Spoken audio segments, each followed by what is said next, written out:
Quand cesserai-je donc d'errer en cette chapelle, peuplée de mes souvenirs? Je suis un spectre. Jadis, lorsque j'interagissais avec la matière, je résidais entre ces murs. En tant que moine capucin, j'avais rompu avec le monde. Toujours le tumulte me répugna. Par le dénuement se forge une paradoxale jouissance. Vous autres vivants, vous n'entendez pas encore la similitude entre l'être et le néant, mais les ombres la conçoivent sans peine. Pour accéder au néant, je dois abolir tous mes désirs.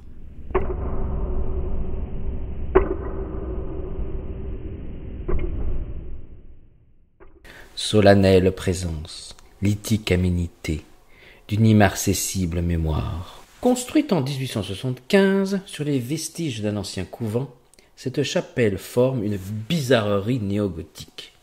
C'est à savoir l'imitation, vers la fin du XIXe siècle, d'un style médiéval. L'avenir de la nostalgie. En 1905, dans le cadre de la loi de séparation de l'Église et de l'État, le bâtiment se trouva nationalisé et désacralisé. Il accueillit plusieurs associations humanitaires et culturelles.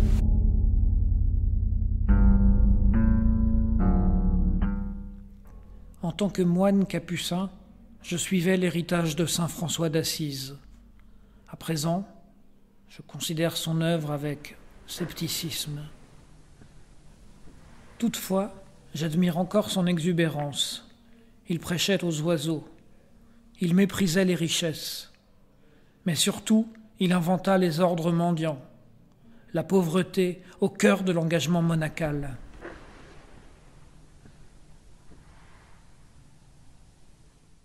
La 16 s'apparente au pain. Sa saveur semble fade. Néanmoins, elle donne du goût à tous les autres aliments. Trop d'éclat tue la lumière. Il convient de revenir au gris, au terne, à la patience et au silence. Voilà la véritable spiritualité de ce siècle.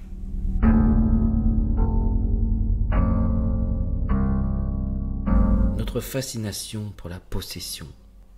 L'avidité relève de la crainte du manque, laquelle provient de notre appréhension de la meurtrissure. L'être scintille au centre, l'avoir peuple la circonférence. La propriété devrait revenir aux sages, qui en produiraient l'usage le plus utile.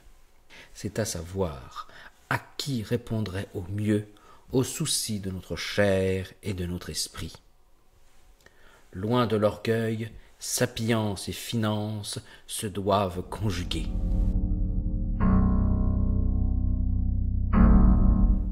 Toute ma vie, je crus en Dieu.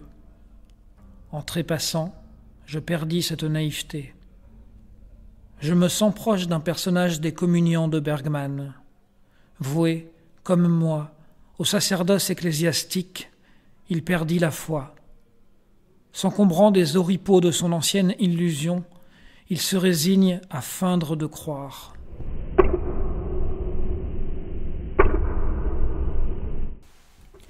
Nous voilà enfermés dans une alternative. La douleur de vivre ou la crainte de la mort. Notre rejet du trépas ne provient point de considérations rationnelles, mais de l'appréhension de l'inconnu. Dans l'intimité de notre conscience, nous reconnaissons qu'il n'existe rien après la mort, puisque cette illusion ne provient que d'un corpus théorique et non d'une expérience sensible. L'orgueil et le désir nous enchaînent à la prison de l'être. Comment consentir à la mort? Dans la Dolce Vita et dans la Voce della Luna, Fellini suggère que l'extrême manifestation de la vanité conduirait à l'éveil. Cette méthode s'avère laborieuse.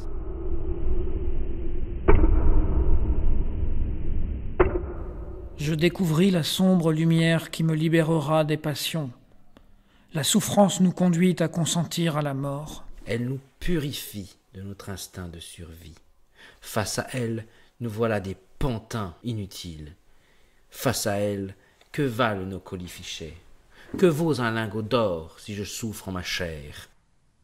Les puissants se construisent des palais.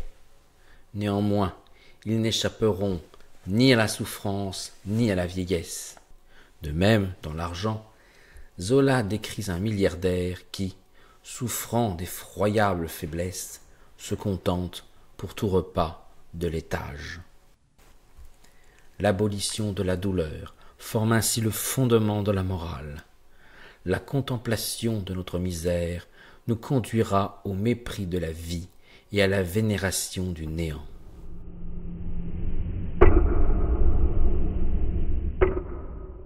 Voilà un ami, que dis-je, un frère, un spectre lui aussi.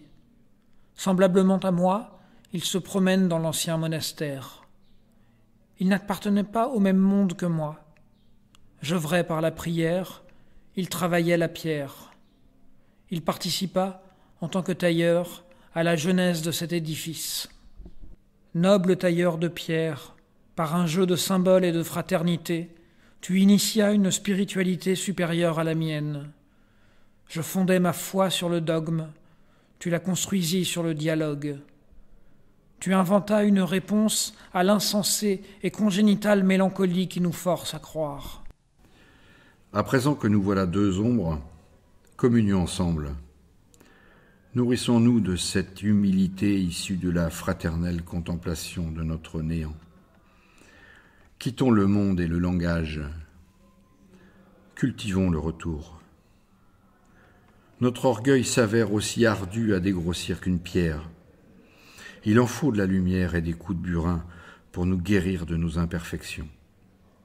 Notre lueur ne s'exprime que dans le vide ou par la sublimation du bâtir.